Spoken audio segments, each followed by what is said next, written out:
हिमाचल तहलका न्यूज में आप सभी दर्शकों का बहुत बहुत स्वागत है। चलिए शुरुआत करते हैं इस खबर की।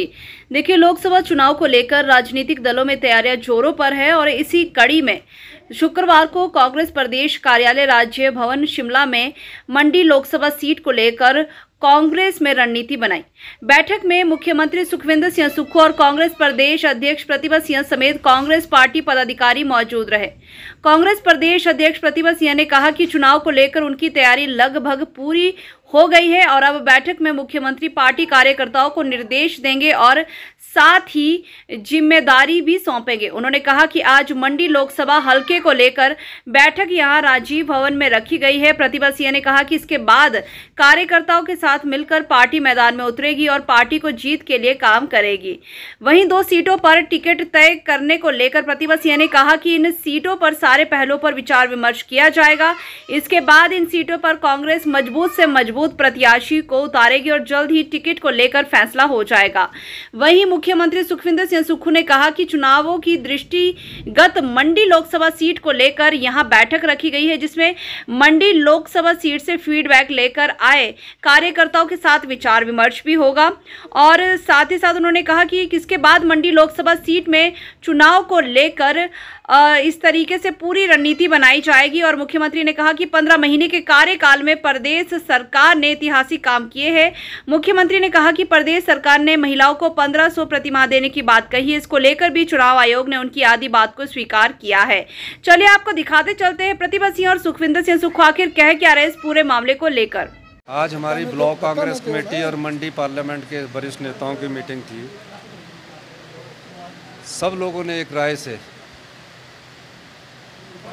एक आवाज़ में एक बात कही कि जिस तरह हिमाचल देवी देवताओं की भूमि है और हिमाचल की देव संस्कृति को भारतीय जनता पार्टी ने खराब करने की जो कोशिश की है, जो विधायकों को खरीदा गया है और जो बिकाऊ विधायकों को टिकट दिया गया है, इस प्रकार की राजनीति हिमाचल प्रदेश में पहले कभी नहीं थी। इस प्रकार के वातावरण को क्यों जनता की अदालत में उठाएंगे। और जो 15 महीने में कांग्रेस पार्टी की सरकार ने कार्य किया है, आपदा में केंद्र सरकार से कोई विशेष राहत पैकेज हमें नहीं मिला और आपदा सबसे ज़्यादा मंडी और कुल्लू पार्लियामेंट में आई। और मैं धन्यवाद करना चाहता हूँ हिमाचल की जनता का, छोटे छोटे बच्चों का, कि आपदा के समय हमें भरपूर मदद हिमाचल की जनता ने की, पर केंद्र की तरफ से कोई राहत पैकेज नहीं आई। और हमें धन्यवाद आमिर खानका जी का भी करना चाहूँगा कि जो एक नेता थे जिन्होंने 25 लाख रुपया बिना बताए आपदा के लिए दिया। तो आपदा के समय जो लोग, हिमाचल की जनता हमारे साथ खड़ी हुई, तो हम उस चीज़ को भी जनता की अदालत में लेकर जाएंगे। हमने 1500 रुपया 18 साल से ऊपर की बेटी के लिए प्यारी बहना योजना शुरुआत की। ये योजना पहले से शुरू थी और 1 मई से इस योजना को शुरू कर दिया गया था और 1500 रुपया मिलना भी शुरू हो गया था। और 1500 रुपये के जो और महिलाएं उसमें सम्मिलित की गई, उनके फॉर्म भरे जा रहे थे। भारतीय जनता पार्टी के नेता जयराम ठाकुर जी और सभी विधायक उस 1500 रुपये को रुकवाने के लिए चुनाव आयोग के दफ्तर में गए और चुनाव आयोग से अपील की। हमने उसके खिलाफ अपना शिकायत दर्ज करवाई कि ये योजना पीछे से चल रही है।